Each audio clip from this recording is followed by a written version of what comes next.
Shalom, salam damai sejahtera di dalam kasih Tuhan.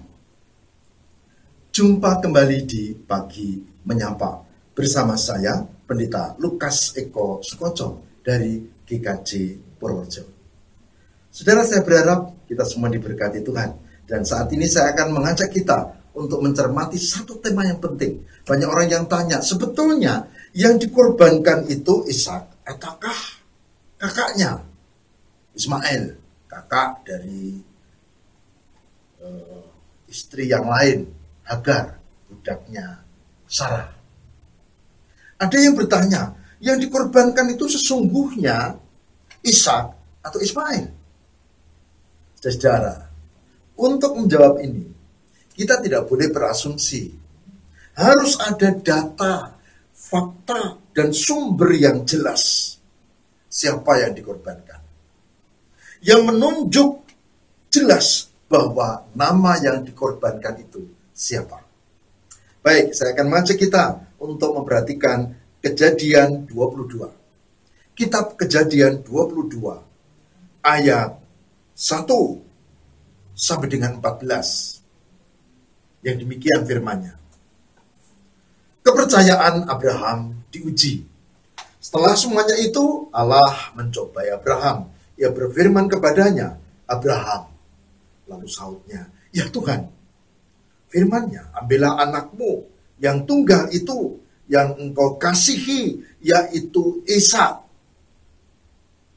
Pergilah ke tanah Moria dan persembahkanlah dia di sana sebagai korban bakaran pada salah satu gunung yang akan kukatakan kepadamu.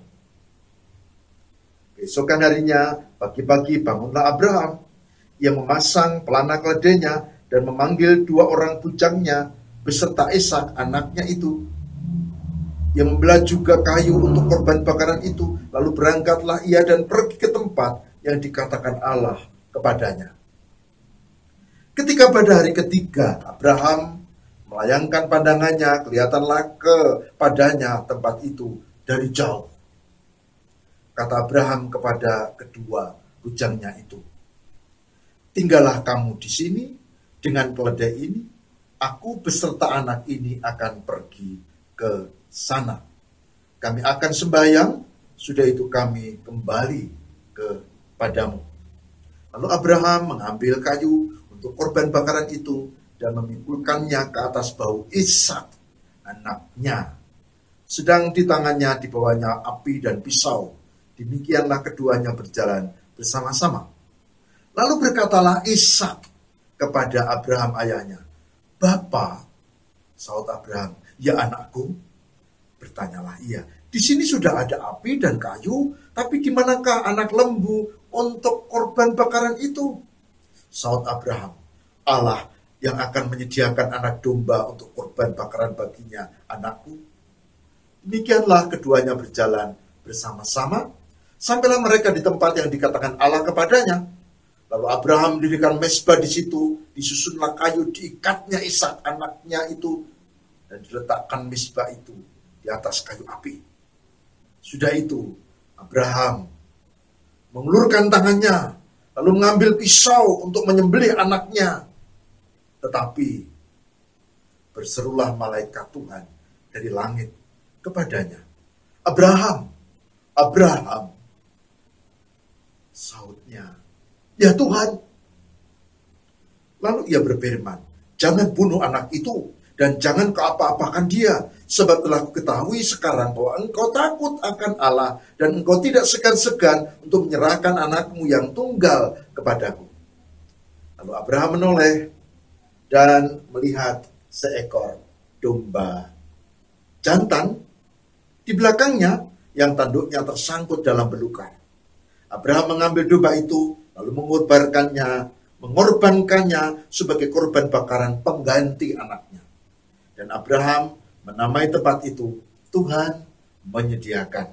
Sebab itu sampai sekarang dikatakan orang, di atas gunung Tuhan akan disediakan.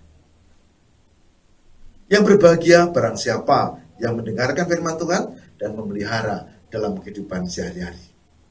Saudara, ayat yang kita baca menunjuk dengan tegas, ambillah anakmu, yaitu Ishak. Abraham pergi dengan kedua bujangnya dan bersama dengan Ishak. Lalu Ishak berkata kepada Abraham, "Bapa, mana dombanya nanti disediakan Tuhan?"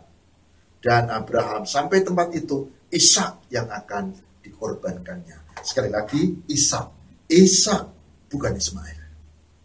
Jadi, kita bisa bercermin bahwa sejarah tentang Abraham mengorbankan anaknya, Ibrahim atau Abram atau Abraham, yang dikorbankan ya anaknya, anak tunggalnya, ya anaknya dia dengan istrinya, bukan anak yang lain. Dan poin pertama penting, yaitu Ishak, bukan Ismail. Yang kedua, kenapa lalu ada pendapat yang berbeda? Ya, namanya juga pendapat, kan boleh macam-macam. Mengagungkan leluhurnya itu mah biasa.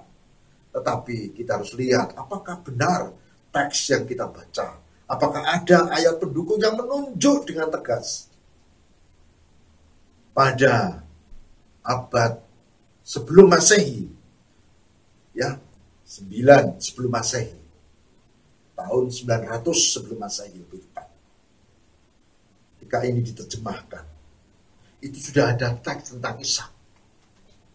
Tapi kalau tahun 602, 6 abad, bahkan hampir 7 abad, kemudian ada sumber lain yang mengatakan bahwa kayaknya bukan Ishak. Nah, itu harus dicek, apa betul begitu? Sudah tahu, tidak ada yang menunjuk bahwa itu adalah Ismail. Tidak ada. Yang ditunjuk dengan tegas adalah Ishak. Oleh sebab itu, hari ini sebagai orang beriman, saya mengajak, percayalah kepada firman Tuhan yang benar. Dan jadikanlah sumber ini menjadi sumber kehidupan yang sahih. Dan bukan yang lain. Dan yang terakhir, yang sangat penting. Kalau ada pendapat-pendapat lain, dengar dan hargai. Tetapi kita tahu bahwa yang memiliki sumber resmi dan menunjuk nama, itu yang layak dipercaya. Oleh sebab itu, belajarlah terus tentang firman Tuhan, supaya kita tidak sesat pikir dan tidak gampang dipengaruhi oleh yang lain. Sebagai orang percaya, tetaplah percaya. Tuhan menyediakan dan Abraham diberkati. Hari ini saya mengajak, Tuhan juga menyediakan, menyertai, memberkati saudara dan saya. Dan mari kita seperti Abraham menjadi orang yang percaya dan meyakini akan kuasa Tuhan. Hadapi kehidupan, Tuhan memberkati. Mari kita berdoa. Tuhan, ajari kami untuk mencermati firman Tuhan, membaca Alkitab dengan benar, meyakini, dan Tuhan berkati kami untuk tidak terpengaruh dan tidak sesat pikir karena komentar dan pendapat orang. Tuhan berkati kami juga untuk menghargai pendapat orang lain, meskipun itu tidak benar. Tapi yang pasti, firman Tuhan ya dan amin. Dan kami meyakini Tuhan menyertai. Seperti Tuhan memberkati Abraham, Tuhan juga akan memberkati kami semua.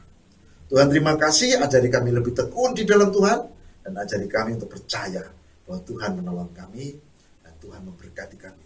Terima kasih Tuhan, kami berserah untuk seluruh yang mendengarkan program ini, berkatilah. Demi Kristus pengantara kami, haleluya, amin.